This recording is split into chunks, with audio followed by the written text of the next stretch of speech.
Fala, gente, estou aqui direto da Arena depois dessa derrota do Grêmio, e uma derrota sofrida, e a gente pode analisar por vários aspectos. A gente pode olhar para o lado negativo que o Grêmio perde, né, por a segunda vez seguida no campeonato, Corinthians fora e agora dentro de casa para o Cruzeiro. É uma derrota que era imaginada? Sim, é uma derrota que era imaginada que a gente pudesse sofrer. O Grêmio teve um bom jogo, um bom volume de jogo? Teve. Dá para se apegar? Dá para se apegar. Mas o mais importante a gente falar aqui é que é insuficiente. O que a gente viu aqui do Grêmio hoje na Arena, é um jogo enganoso. O Grêmio teve volume, teve oportunidade, o Cássio fez alguns milagres, mas de um time insuficiente para vencer um grande clube dessa competição, desse campeonato. Esse é o patamar que o Grêmio vive nessa competição, mediano para baixo. Sempre que precisa vencer, sempre que precisa para ficar tranquilo, acaba sendo derrotado.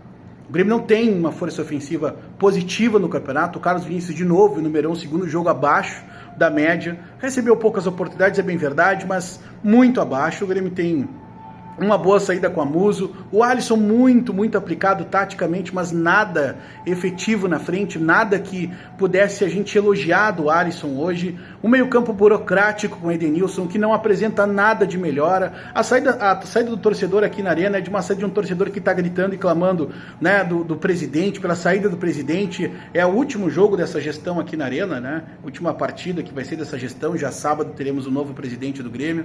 Então, assim, gente, a gente fica com um sentimento muito ruim depois de um jogo como esse. Porque o Cruzeiro usou da estratégia de apaziguar o jogo, de uma certa experiência dos jogadores para tentar dificultar. O jogo ficou mais amarrado, fisicamente foi uma entrega muito grande no primeiro tempo, onde eu acho que o Grêmio foi muito melhor até levar o gol do Cruzeiro, e aí a gente perde uma partida que não poderia perder no Campeonato Brasileiro. Gente, eu acho que mais do que a chapa 1 ou chapa 2, presidente A ou B, a gente precisa entender os pontos principais que não podem se repetir na próxima temporada. De jogadores que não podem vestir a camisa do Grêmio e que estão hoje fardados aqui com o Grêmio, como o Pavon, que é insuficiente. É um jogador abaixo da linha do aceitável. É um jogador de uma linha mediana que em algum momento da carreira teve alguma inspiração, foi para a Copa do Mundo, mas é um jogador lamentável. E tem algumas coisas do técnico Mano Menezes, que é onde eu queria chegar nesse vídeo também, para a gente observar. O que agrega o Christian Oliveira entrando no jogo? O que agrega o próprio Cristaldo, que não é a aposta do Mano, desde que o Mano chegou, o Cristaldo não teve nenhuma oportunidade real para ser um camisa 10. Não que ele pudesse, com a oportunidade, ser diferente do que ele é. Ele já tá louco, acho que acredito eu, por uma negociação e para sair do Grêmio. Então, gente, assim, o que agregam esses jogadores? O André teve uma movimentação, são jogadores que até podem, de alguma maneira, fazer alguma... Agora, o grupo ele é insuficiente.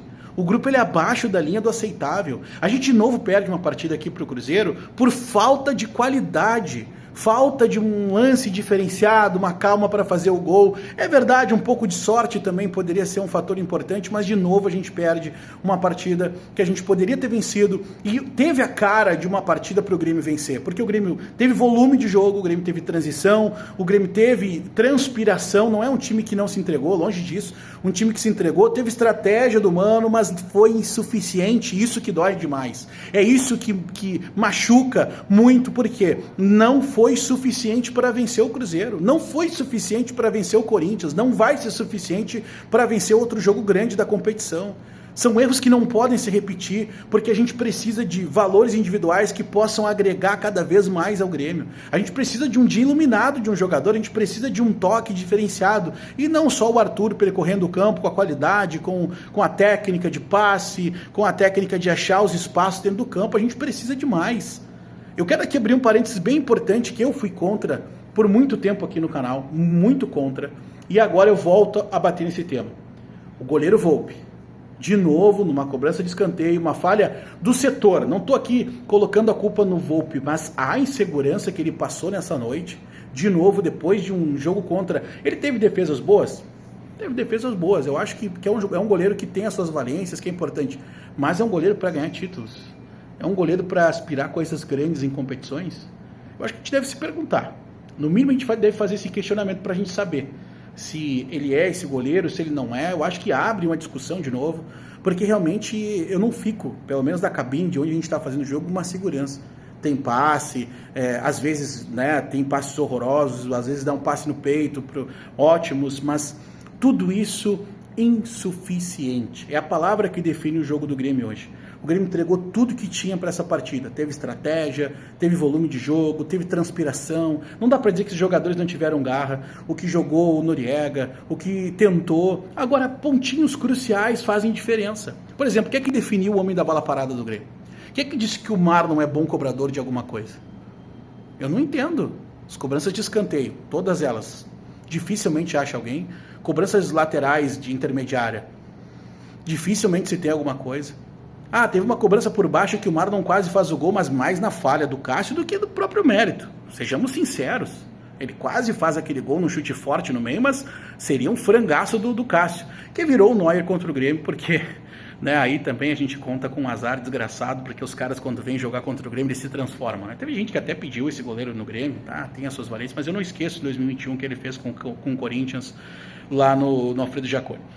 Enfim, gente, de novo, filme repetido. O Grêmio joga, entrega, tenta e acaba perdendo para um time que é superior tecnicamente porque não precisou de muito, né?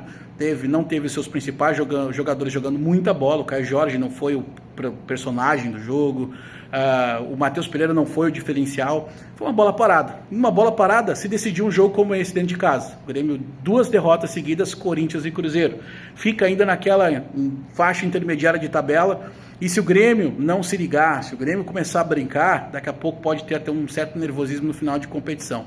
Chances matemáticas para alcançar alguma coisa grande na temporada, não tem mais. Né? O Grêmio já não vai participar da Libertadores, já era muito difícil que o Grêmio tivesse uma participação na Libertadores, agora praticamente impossível que o Grêmio consiga uma classificação com esse futebol e com esse placar, com os números que se apresentam hoje depois dessa derrota do Cruzeiro. Bom, vamos para um próximo jogo daqui a pouco, né, para o Grêmio tentar algo que... Mas assim, gente, vamos lá, né? Convenhamos, a gente não vai sair disso.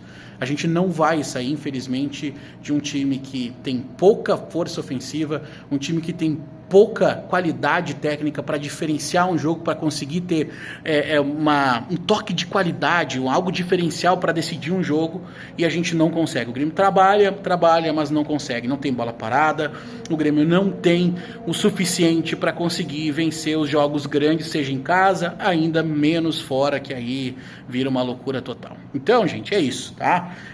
Infelizmente, a gente está amargando mais uma derrota no Campeonato Brasileiro, a gente de novo perde, de novo a gente está sendo superado dentro de casa, né? O segundo tempo foi muito abaixo, porque fisicamente o time do Grêmio caiu demais, as substituições elas não tiveram efeito nenhum. A gente precisa de discutir detalhes, porque e agregar cada vez mais qualidade. Esse time falta muita qualidade, gente. Esse time falta muita qualidade. Não dá pra gente chegar ao final do jogo tentando empate com o Cruzeiro, com o Pavão de lateral direito, tentando cruzar uma bola na área, dependendo do Christian Oliveira, que já 2 ou 3 vezes já deu uma entrevista que tá sonhando em sair de Porto Alegre. Não dá pra gente ficar dependendo dos mesmos, né? A gente precisava de algo diferente, algo que o Mano não tem, mas o Mano sim é culpado e muito por tudo que está acontecendo, porque não tira nada desse time. Nada de novo sai do Mano Menezes, que com certeza vai se encaminhando também a sua saída para o próximo ano. Gostou do vídeo? Deixa o like, comenta, deixa a tua opinião aqui sobre tudo que eu falei, aonde o Grêmio errou para não conseguir ganhar esse jogo do Cruzeiro aqui dentro da arena. Daqui a pouco tem Madrugadão, bora junto, daqui a pouco a gente volta para falar mais sobre o Grêmio, repercutir e saber mais a opinião de vocês aqui no canal, tá bom? Muito obrigado, deixem um like, comentem, compartilhem com a galera também. Valeu, gente, tchau, tchau.